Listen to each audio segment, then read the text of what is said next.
Chapter 7, in which Kanga and Baby Roo come to the forest and Piglet has a bath. Nobody seemed to know where they came from, but there they were in the forest, Kanga and Baby Roo. When Pooh asked Christopher Robin how did they come here, Christopher Robin said, "In the usual way, if you know what I mean, Pooh." And Pooh, who didn't, said, "Oh." Then he nodded his head twice and said, "In the usual way." Ah. Then he went to call upon his friend Piglet to see what he thought about it. And at Piglet's house he found Rabbit. So they all talked about it together.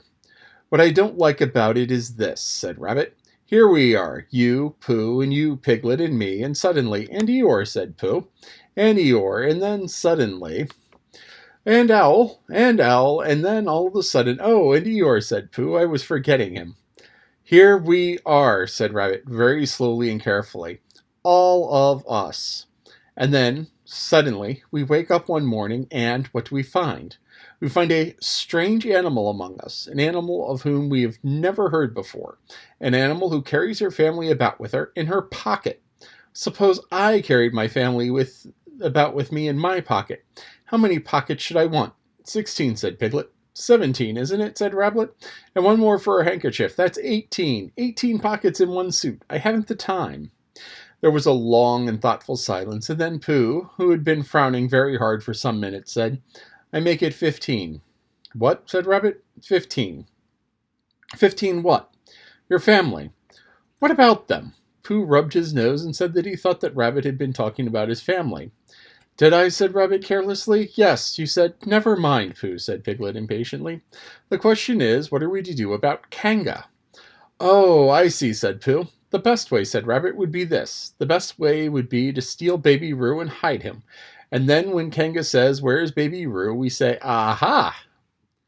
"Aha," said Pooh, practicing. "Aha! Aha! Of course," he went on. "We could say aha even if we hadn't stolen Baby Roo." "Pooh," said Rabbit kindly, "you haven't any brain." "I know," said Pooh humbly.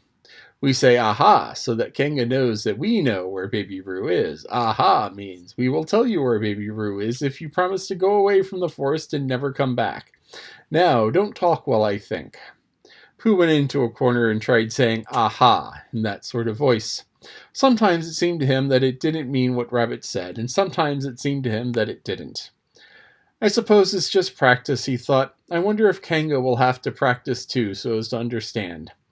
"There's just one thing," said Piglet, fidgeting a bit. "I was talking to Christopher Robin, and he said that a Kanga was generally regarded as one of the fiercer animals. I'm not frightened of fierce animals in the ordinary way, but it is very well known that if one of the fiercer animals is deprived of its young, it becomes as fierce as two of the fiercer animals. In which case, aha is perhaps a foolish thing to say." "Piglet," said Rabbit, taking out a pencil and licking the end of it, "you haven't any pluck." "It is very hard to be brave," said Piglet, sniffling slightly, "when you're only a very small animal." Rabbit, who had begun to write very busily, looked up and said, "It is because you are a very small animal that you will be useful in the adventure before us." Piglet was so excited at the idea of being useful that he forgot to get frightened any more, and when Rabbit went on to say that Kangas were only fierce during the winter months, being on the other times affectionate disposition, he could hardly sit still, so he was so eager to begin to being useful at once. "What about me?" said Pooh sadly.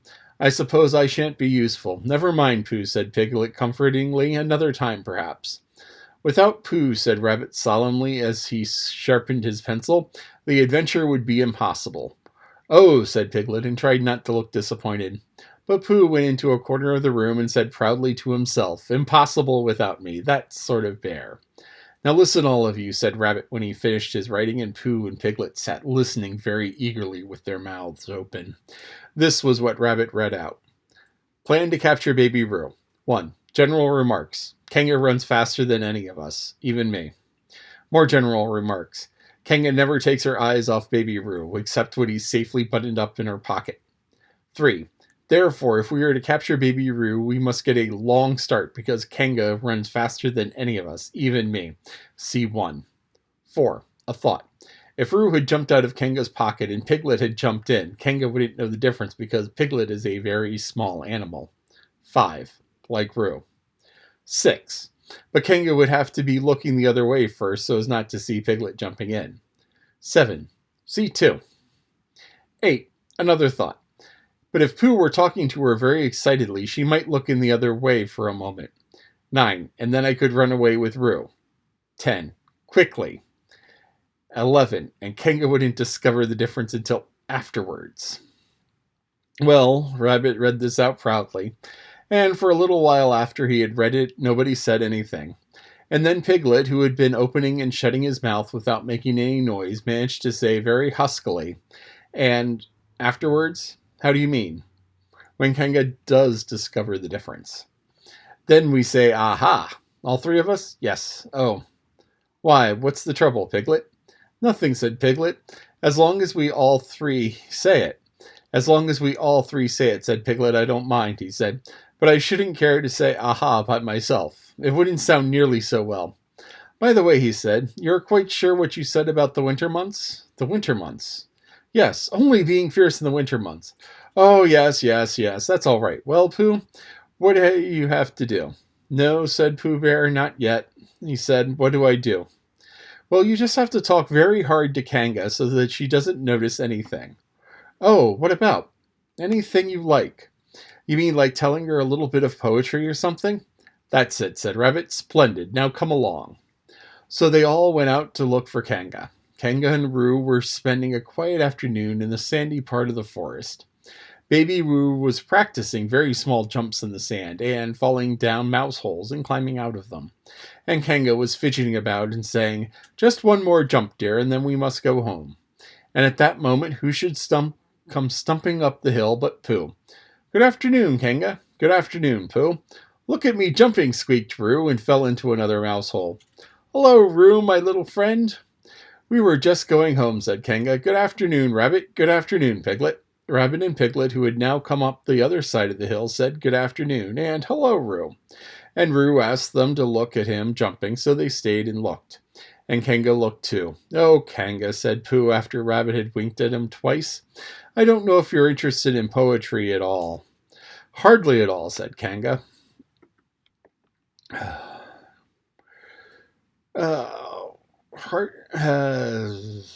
Hardly at all, said Kanga. Oh, said Pooh. Roo, dear, just one more jump and then we must go home. There was a short silence when Roo fell down into another mouse hole. Go on, said Rabbit in a loud whisper behind his paw. Talking of poetry, said Pooh, I made up a little piece as I was coming along. It went like this. Let me see now. Fancy, said Kanga. Now, Roo, dear. You'll like this bit of poetry, said Rabbit. You'll love it, said Piglet. You must listen very carefully, said Rabbit, so as not to miss any of it, said Piglet. Oh, yes, said Kanga, but she still looked at Baby Roo. How did it go, Pooh? Said Rabbit. Pooh gave a little cough and they began. Lines written by a bear of very little brain. On Monday when the sun is hot, I wonder to myself a lot. Now it is true or it is not. That what is which and which is what. On Tuesday when it hails and snows, the feeling on me grows and grows, that hardly anybody knows if one of these or those or those. On Wednesday when the sky is blue and I have nothing else to do, I sometimes wonder if it's true, that who is what and what is who. On Thursday when it starts to freeze and the hoarfrost twinkles on the trees, how very readily one sees that these are whose but whose are these. On Friday, yes, it is, isn't it, said Kanga, not wanting to hear what happened on Friday. Just one more jump, Roo, dear, and then we really must be going. Rabbit gave Pooh a hurrying up sort of nudge. Talking of poetry, said Pooh quickly, have you ever noticed that tree right over there? Where, said Kanga. Now, Roo. Right over there, said Pooh, pointing behind Kanga's back.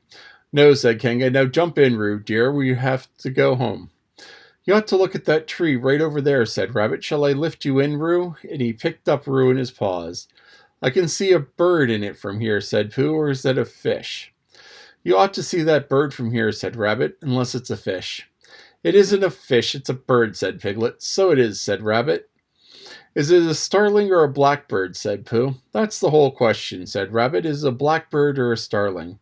And then at last Kanga did turn her head to look. and at the moment her head was turned, Rabbit said in a loud voice, "In you go, Roo." And in jumped Piglet into Kanga's pocket, and off scampered Rabbit with Roo in his paws just as fast as he could. "Why, where's Rabbit?" said Kanga, turning around again. "Are you all right, Roo dear?" Piglet made a squeaky Roo noise from the bottom of Kanga's pocket. "Rabbit had to go away," said Pooh. "I think he thought of something he had to go and see about suddenly." And Piglet? "I think Piglet thought of something at the same time, suddenly." "Well, we must be getting home," said Kanga. "Goodbye, Pooh." And in 3 large jumps she was gone. Pooh looked after her as she went. "I wish I could jump like that," he thought. "Some can and some can't. That's how it is." But there were moments when Piglet wished that Kanga couldn't. Often when he had a long walk home through the forest, he wished that he were a bird. But now he just thought jerkily to himself at the bottom of Kanga's pocket, "If this is flying, I shall never really take to it." And as he went up in the air, he said, "Ow." And as he came down, he said, "Ow." Oh, as he went up in the air, he said, "Ooh." And as he came down, he said, "Ow." And he was saying, "Ooh, ow, ooh, ow, ooh, ow," all the way to Kanga's house. Of course, as soon as Kanga unbuttoned her pocket, she saw what had happened. For just a moment she thought she was frightened, and then she knew she wasn't. For she felt quite sure that Christopher Robin would never let any harm happen to Roo. So she said to herself, "If they are having a joke with me, I will have a joke with them." "Now then, Roo dear," she said as she took Piglet out of her pocket, "bedtime." "Aha," said Piglet as well as he could after his terrifying journey. But it wasn't a very good aha, and Kanga didn't seem to understand what it meant. "Bath first," said Kanga in a cheerful voice. "Aha," said Piglet again, looking around anxiously for the others. But the others weren't there. Rabbit was playing with Baby Roo in his own house and feeling more fond of him every minute. And Pooh, who had decided to be a Kanga, was still in the sandy place on the top of the forest practicing jumps. "I'm not at all sure," said Kanga in a thoughtful voice, "that it wouldn't be a good deal to have a cold bath this evening. Would you like that, Roo dear?" Piglet, who had never really been fond of baths, shuddered at a long, indignant shudder, and said in as brave a voice as he could, "Kanga, I see that the time has come to speak plainly." "Funny little Roo," said Kanga as she got the bathwater ready. "I am not Roo," said Piglet loudly. "I am Piglet." "Yes, dear, yes," said Kanga soothingly, and imitating Piglet's voice too. So clever of him. She went on, and she took a large bar of yellow soap out of the cupboard. "What will we be doing next?" "Can't you see?" shouted Piglet. "Haven't you got eyes? Look at me." "I am looking, Roo dear," said Kanga rather severely. "And you know what I told you yesterday about making faces. If you go on making faces like Piglet's, you'll never grow up. You'll grow up to look like Piglet. And then think of how sorry you'll be. Now then, into the bath, and don't let me have to speak with you about it again." But before he knew where he was, Piglet was in the bath, and Kanga was scrubbing him firmly with a large lathery flannel. "Ow!" cried Piglet. "Let me out. I'm Piglet." "Don't open your mouth, dear, or the soap goes in it," said Kanga. "There, what did I tell you?" You did it on purpose," spluttered Piglet as soon as he could speak again, and then accidentally had another mouthful of lathery flannel. "That's right, dear. Don't say anything," said Kanga in another minute. Piglet was out of the bath and being rubbed dry with a towel. "Now," said Kanga, "there's your medicine and then bed." "What medicine?" said Piglet. "To make you grow big and strong, dear. You don't want to grow up small and weak like Piglet, do you?" "Well, then." At that moment there was a knock on the door. "Come in," said Kanga, and in came Christopher Robin. "Christopher Robin! Christopher Robin!" cried Piglet. "Tell Kanga who I am. She keeps saying I'm Roo. I'm not Roo, am I?" Christopher Robin looked at him very carefully and shook his head. "You can't be Roo," he said, "because I've just seen Roo playing in Rabbit's house." "Well," said Kanga, "fancy that. Fancy my making a mistake like that." "There you are," said Piglet. "I told you so. I'm Piglet." Christopher Robin shook his head again. "Oh, you're not Piglet," he said. "I know Piglet well, and he's quite a different color." Piglet began to say that this was because he had just had a bath, and then he thought that perhaps he wouldn't say that. As he opened his mouth to say something else, Kanga slipped the medicine spoon in, and then patted him on the back and told him that he was really quite a nice taste when you got used to it. I knew it wasn't Piglet, said Kanga. I wonder who it can be. Perhaps it's some relation of Pooh's, said Christopher Robin. What about a nephew or an uncle or something? Kanga agreed that that probably was what it was and said that they would have to call it by some name. I shall call it Pootel, said Christopher Robin. Henry Pootel for short. And just when it was declared, Henry Pootel wriggled out of Kanga's arms and jumped to the ground. To his great joy, Christopher Robin had left the door open. Never had Henry Pootel Piglet run as fast as then, and he didn't stop running until he got quite close to his home. But when he was 100 yards away, he stopped running and rolled the rest of the way home so as to get a nice, comfortable color again. So Kanga and Roo stayed in the forest, and every Tuesday Roo spent the day with his great friend Rabbit, and every Tuesday Kanga spent the day with her great friend Pooh, teaching him to jump. And every Tuesday Piglet spent the day with his great friend Christopher Robin. So they were all happy again.